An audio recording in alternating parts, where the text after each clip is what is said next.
गरीब लड़की बनी हीरोइन। कमलापुर गांव में चेतना नाम की एक गरीब लड़की अपने माता पिता के साथ रहा करती थी। वो बचपन से ही अपने घर में अपने माता पिता को तरह तरह की एक्टिंग करके दिखाती रहती थी, जिससे उसके माता पिता अपनी गरीबी को भूलकर खुशी में रहते थे। लेकिन एक दिन एक कार एक्सीडेंट में चेतना के माता पिता गुजर गए, जिसके कारण चेतना अकेली पड़ जाती है। चेतना के माता पिता के खत्म होने के बाद चेतना बहुत दिन तक दर बदर भटकती रही, लेकिन उसकी सहायता किसी ने नहीं करी। बहुत समय बाद चेतना को गांव में कुछ बड़े घरों में काम करने का काम मिलता है, जिसके बाद चेतना गांव के बड़े घरों में झाड़ू पोछे का काम करने लगती है और धीरे धीरे अपनी जिंदगी गुजारने लगती है। ऐसे ही संघर्ष करते करते चेतना को कई साल लग जाते हैं अपनी जिंदगी ठीक करने में। और फिर एक दिन चेतना के गांव में फिल्म की शूटिंग होती है, जहां पर गांव के सभी लोग फिल्म की शूटिंग देखने के लिए इकट्ठे होकर जाते हैं। चेतना भी अपने दोस्तों के साथ फिल्म की शूटिंग की जगह पर पहुंचती है और देखती है कि वहां एक एक्ट्रेस की कमी होती है, जिसके कारण उनकी फिल्म की शूटिंग नहीं हो पा रही थी। तभी चेतना प्रोड्यूसर से कहती है, सुनिए, मैंने कभी पहले शूटिंग में काम तो नहीं किया है, लेकिन मैं बहुत ही अच्छी एक्टिंग करना जानती हूँ। अगर आप मुझे एक मौका देंगे तो मैं अपना टैलेंट आपको दिखा सकूंगी।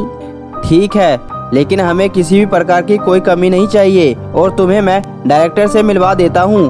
अब वही डिसाइड करेंगे कि क्या करना है। प्रोड्यूसर चेतना को डायरेक्टर से मिलाता है और डायरेक्टर से कहता है, सर, हमारे सेट पर जो एक्ट्रेस आने वाली थी उसका अचानक पैर मुड़ गया, जिसके कारण वह अपने घर वापस चली गई और हमें फिल्म शूटिंग में एक्ट्रेस की कमी की वजह से प्रॉब्लम आ रही है। हमारे हर रोल में एक्ट्रेस का इन्वॉल्वमेंट है। अगर आप मुझे इजाज़त दे तो क्या इस लड़की को हम रख सकते हैं? अभी मैंने इसकी एक्टिंग देखी, जो कि बहुत ही सही कर लेती है। मुझे यकीन है कि यह हमारी एक्ट्रेस की एक्टिंग संभाल लेगी और हमारी फिल्म शूट हो जाएगी। ठीक है, तुम इसे सब कुछ समझा दो ताकि सेट पर कोई मिस्टेक ना हो।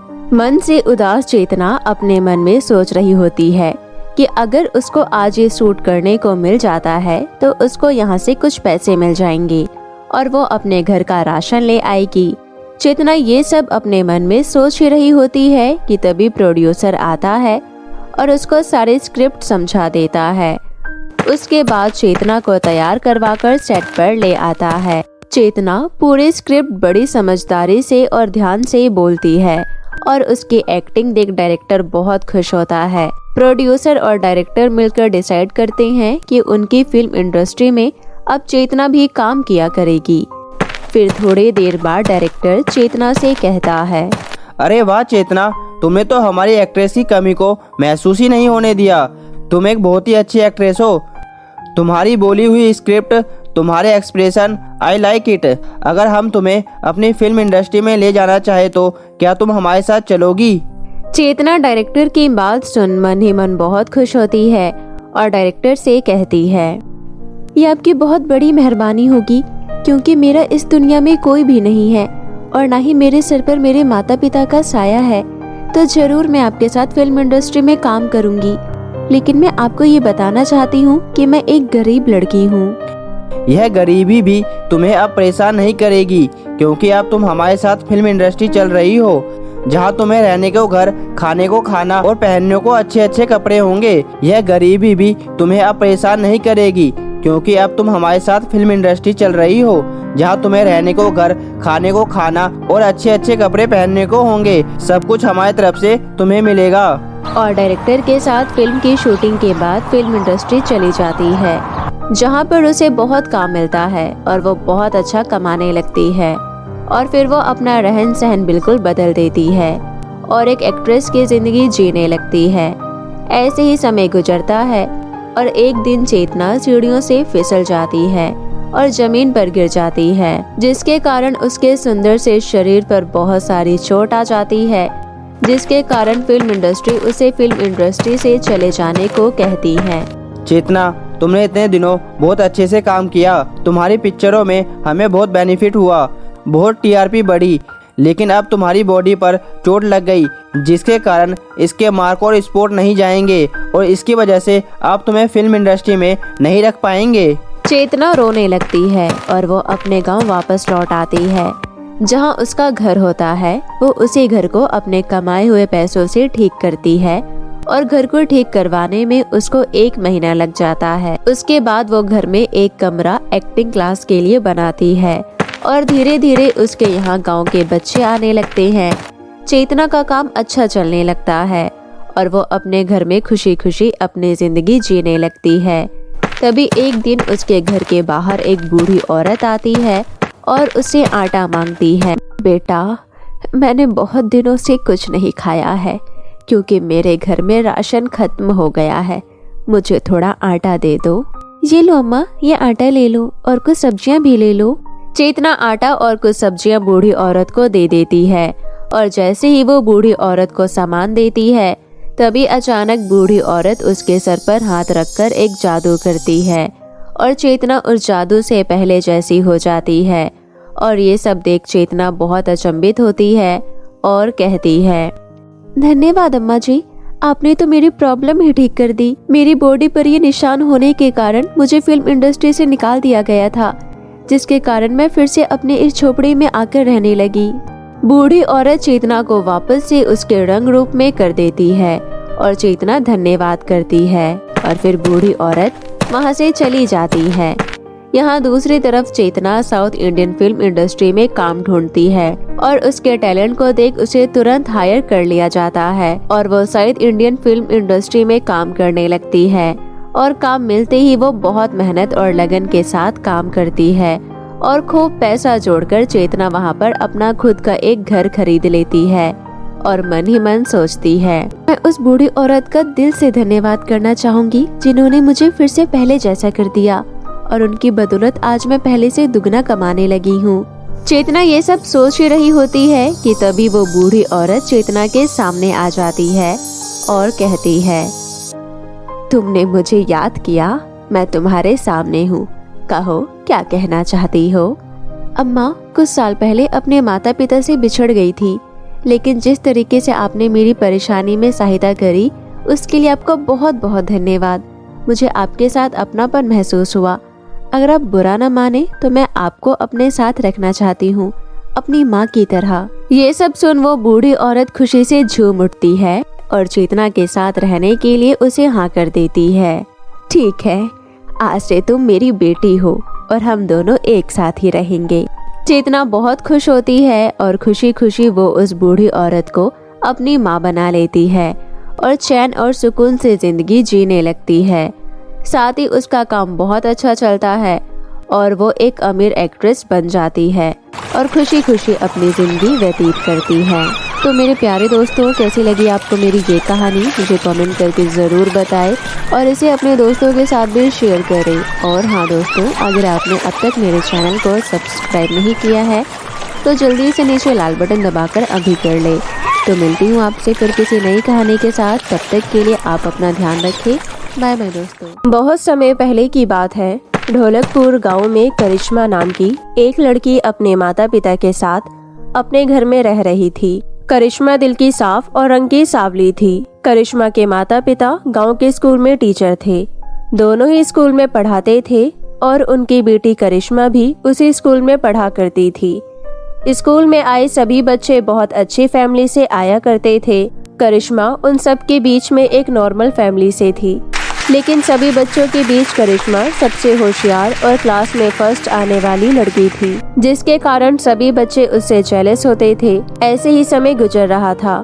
करिश्मा और करिश्मा के माता पिता हंसी खुशी अपनी जिंदगी जी रहे थे और कुछ समय बाद करिश्मा के क्लास के बच्चे करिश्मा को परेशान करने लगते हैं। करिश्मा अपनी माँ के पास जाती है और स्कूल में ही अपनी माँ से सवाल जवाब पूछने लगती है। माँ, आज मुझे मेरी क्लास के बच्चे बहुत परेशान कर रहे थे मेरे रंग को लेकर। क्या सच में मैं दिखने में बहुत बुरी लगती हूँ? नहीं बेटा, ये सब तो अभी नादान है, उन्हें क्या पता कि किससे कैसे बात की जाती है। चलो मैं तुम्हारी क्लास में चलती हूँ और सभी बच्चों से बात करती हूँ इस बारे में। नहीं माँ, मैं और इंसल्ट नहीं बर्दाश्त कर सकती। वो मुझे सिर्फ काली कहकर नहीं बल्कि ये भी कहते हैं कि हो सकता है कि तुम बदल गई हो। जिसने भी तुमसे ऐसा कहा है मैं उसकी शिकायत प्रिंसिपल से लगाती हूँ, ताकि अगली बार से उस बच्चे की जरूरत ना हो।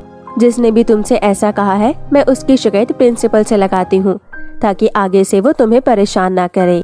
करिश्मा की ये सारी बातें सुन करिश्मा की माँ बहुत मायूस हो जाती है, लेकिन वो ये सारी बात करिश्मा के पिता को नहीं बताती। फिर कुछ दिनों बाद करिश्मा के स्कूल में मॉडलिंग इवेंट होने वाला होता है, जिसका नोटिस स्कूल के नोटिस बोर्ड पर लिखा होता है। सभी बच्चे नोटिस पढ़कर बहुत खुश होते हैं और क्लास में एक दूसरे से बातें कर रहे होते हैं। तभी करिश्मा की दोस्त मुस्कान करिश्मा से कहती है, मैं मॉडलिंग इवेंट में पार्टिसिपेट करूंगी, क्या तुम भी मेरे साथ पार्टिसिपेट करना चाहोगी? हम दोनों मिलकर बहुत अच्छे से मॉडलिंग की तैयारी करेंगे और फिर अपनी अपनी परफॉर्मेंस देंगे। क्या पता हमें सिलेक्ट कर लिया जाए। मैं भी मॉडलिंग इवेंट में पार्टिसिपेट करना चाहती हूँ। ये मेरा हमेशा से सपना रहा है कि मैं एक मॉडल बनूं, लेकिन मेरे काले रंग की वजह से मुझे कोई ढंग से देखता तक नहीं और सभी मेरा मजाक उड़ाते हैं, इसलिए मैं इसमें पार्टिसिपेट नहीं करना चाहती। अरे तुम इतनी जल्दी हार कैसे मान सकती हो? तुम तो बहुत बहादुर लड़की हो ना। ठीक है, मैं अपने घर में पता करके बताऊंगी। मुस्कान और करिश्मा ये बातें कर ही रहे होते हैं कि तभी क्लास में खड़ी एक अमीर घर की लड़की याशिका दोनों के ऊपर हंसकर कहती है तुम्हें मॉडलिंग करनी है? अच्छा मजाक कर लेती हो दोनों। शक्ल देखिए तुम दोनों ने अपनी, कहीं स्टेज पर तुम्हें जूते ना पड़े। मॉडलिंग का हम जानती हो या मुंह उठाकर मॉडलिंग करने चल दी? याशिका, हम अच्छे से जानते हैं कि हम क्या करना चाहते हैं। तुम अपने काम से मतलब रखो, हमें सब पता है और हम तुम्हें जवाब देने के लिए नहीं बैठे हैं यहाँ, और हमें और भी काम है। चलो करिश्मा, फालतू लोग फालतू ही बोलते हैं। याशिका की बातें सुन करिश्मा मन ही मन चिंता में पड़ जाती है और दूसरी तरफ मुस्कान याशिका को मुंह तोड़ जवाब देती है, जिससे याशिका की बोलती बंद हो जाती है। करिश्मा अपने घर पहुंचती है और अपने माता पिता से मॉडलिंग के बारे में पूछती है। माँ, पापा, आज आपने स्कूल में लगा नोटिस बोर्ड तो जरूर पढ़ा ही होगा। मेरी क्लास के सभी बच्चे मॉडलिंग इवेंट में पार्टिसिपेट करेंगे। सभी ने टीचर्स को नाम लिखवाया है।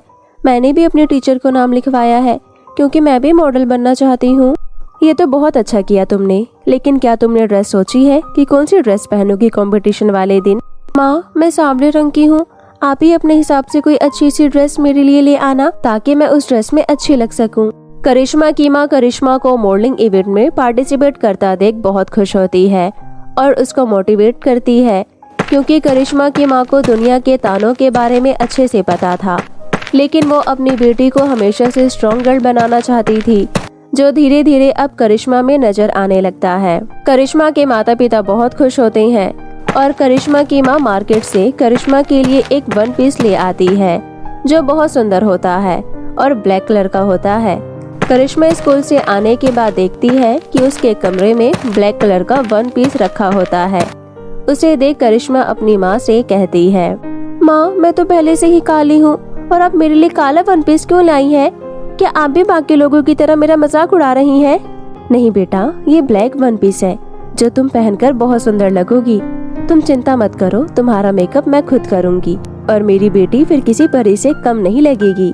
करिश्मा वो ड्रेस अपने कमरे में ले जाकर पहनकर देखती है और शीशे के सामने खड़ी होकर अपने आप से कहती है, शायद ही मैं कल मॉडलिंग इवेंट जीत पाऊँ, लेकिन मुझे सब बुरा भला कहेंगे, जिसे सुनकर मुझे बिल्कुल अच्छा नहीं लगेगा। मैं अगर ना पार्टिसिपेट करूँ तो ही सही रहेगा, वरना सब मेरा मजाक बना देंगे। करिश्मा ये सब मन ही मन सोच रही होती है कि तभी वहाँ शीशे से एक जादुई परी निकलती है और करिश्मा से कहती है, मैं जादुई परी हूँ, तुम घबराओ मत, मैं यहाँ तुम्हारी मदद करने आई हूँ।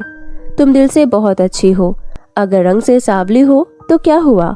मैं जानती हूँ कि तुम बहुत दुखी हो, इसलिए मैं तुम्हें अपनी जादुई छड़ी से ये जादुई लिपस्टिक दे रही हूँ। जादुई लिपस्टिक? इससे क्या होगा और आप क्यों मेरी मदद करना चाहती हैं?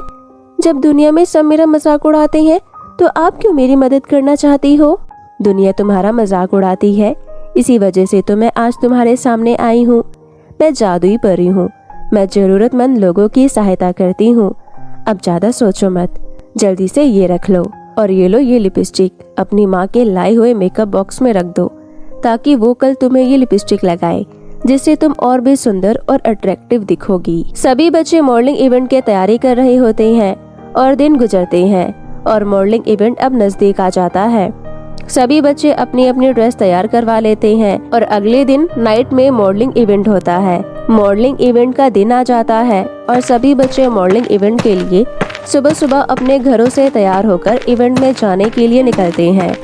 करिश्मा की माँ करिश्मा को बहुत अच्छे से तैयार करती है और सभी लोकेशन पर पहुँचते हैं और वहाँ देखते हैं कि सारे डेकोरेशन बहुत अच्छे से हुई है और उनकी थीम ब्लैक कलर की होती है। ब्लैक कलर की थीम देख करिश्मा और करिश्मा के माता पिता बहुत खुश होते हैं। सभी अपना अपना रजिस्ट्रेशन करवाने बैक स्टेज पहुँच जाते हैं। माँ, मैं भी अपना रजिस्ट्रेशन करवा देती हूँ, उसके बाद सभी को नंबर मिल जाएंगे। ठीक है मेरी गुड़िया, ध्यान से जाना और कोई कुछ भी कहे किसी की बात पर गौर मत करना, हम तुम्हें यहीं पर मिलेंगे। करिश्मा अपने माता पिता को अपने मन में भरा डर नहीं दिखाती, लेकिन वो मन ही मन बहुत डरी हुई होती है, जिसके कारण वो पसीने में लथपथ हो जाती है। बैक स्टेज पहुंचकर वहाँ खड़ी लड़कियां करिश्मा को देखकर हंसने लगती है। मॉडल तो देखो। मैं जानती हूँ कि तुम सब मेरा मजाक उड़ा रहे हो, लेकिन मैं ये भी जानती हूँ आज का कंपटीशन वही जीतेगा जो सच में ऑल इन वन होगा। सभी बच्चे एक एक करके अपना अपना रजिस्ट्रेशन करवा देते हैं और लाइन में खड़े हो जाते हैं। सबकी एक एक करके बारी आती है और सभी अपनी अपनी परफॉर्मेंस देते हैं। वहाँ बैठे जजेस सबको देखकर एनालाइज करते हैं और मॉडलिंग इवेंट का फर्स्ट स्टेज कंप्लीट होते ही सभी बच्चों में से कुछ बच्चे सिलेक्ट कर लेते हैं, जिसमें करिश्मा और करिश्मा की दोस्त मुस्कान दोनों ही होते हैं और कुछ लड़कियां भी होती है। उसके बाद सेकंड स्टेज स्टार्ट होती है, जिसमें जजेस क्वेश्चंस पूछते हैं। फिर से सभी बच्चे एक एक करके अपनी परफॉर्मेंस देते हैं और क्वेश्चंस के आंसर देते हैं। बहुत से बच्चे क्वेश्चंस में अटक जाते हैं, लेकिन करिश्मा पढ़ाई में इतनी अच्छी होती है कि वो हर क्वेश्चन का जवाब बहुत ही रिलैक्स होकर देती है, जिसे देख जजेस बहुत इम्प्रेस होते हैं। करिश्मा जानती थी कि वो जादू परी की दी हुई लिपस्टिक से अट्रैक्टिव दिख रही है, जिसके कारण सभी उससे इम्प्रेस हो रहे हैं। फिर थोड़ी देर बाद जजेस करिश्मा से कहते हैं, तुम बहुत सुंदर लग रही हो, तुम ब्लैक ब्यूटी हो और इंटेलिजेंट भी हो, हम सभी तुमसे इम्प्रेस है। तो क्या तुम हमारे साथ मुंबई चलोगी? जी मैं जरूर चलूंगी, लेकिन उससे पहले मैं अपने माता पिता से पूछना चाहूंगी, उसके बाद मैं आपको बताऊंगी। करिश्मा का रिजल्ट सुनकर करिश्मा के माता पिता बहुत खुश होते हैं और जजेस का ऑफर सुन करिश्मा की माँ बहुत खुश होती है और करिश्मा से कहती है, बेटा आज इतने सालों बाद तुम्हारा मॉडल बनने का सपना पूरा हुआ है, तुम हमारी चिंता मत करो, तुम जरूर मुंबई जाओ। अपनी माँ की बातें सुनकर करिश्मा बहुत खुश होती है और मॉडलिंग इवेंट जीतने के बाद सभी दोस्त उसको विश करते हैं और जजेस के ऑफर्स को करिश्मा एक्सेप्ट कर लेती है। उसके बाद करिश्मा मुंबई चली जाती है मॉडलिंग के लिए और करिश्मा के माता पिता करिश्मा को सारी जरूरत का सामान दे देते हैं और इस तरीके से मुंबई में जाकर वो खूब पैसे कमाने लगती है और एक फेमस मॉडल बन जाती है। वो मुंबई से हर महीने पैसे अपने माता पिता को भिजवाया करती थी। इस तरीके से समय गुजरने लगता है, सभी हंसी खुशी रहने लगते हैं और करिश्मा अपने माता पिता से मिलने साल में 1-2 बार आया करती थी और फेमस मॉडल बन जाने के बाद अपने माता पिता को अपने साथ मुंबई ले जाती है और जादुई परी का मन में धन्यवाद करती है, क्योंकि आज जो कुछ भी था वो सिर्फ जादुई परी की लिपस्टिक और उसके शार्प माइंड की वजह से था। तो मेरे प्यारे दोस्तों, कैसी लगी आपको हमारी ये कहानी, हमें कमेंट करके ज़रूर बताएं। अगर आपको हमारी ये कहानी अच्छी लगी हो तो अपने दोस्तों के साथ भी शेयर करें। और हाँ दोस्तों, अगर आपने अब तक हमारे चैनल को सब्सक्राइब नहीं किया है तो जल्दी से नीचे लाल बटन दबाकर अभी कर लें। तो मिलती हूँ आपसे फिर किसी नई कहानी के साथ, तब तक के लिए आप अपना ध्यान रखें। बाय बाय दोस्तों।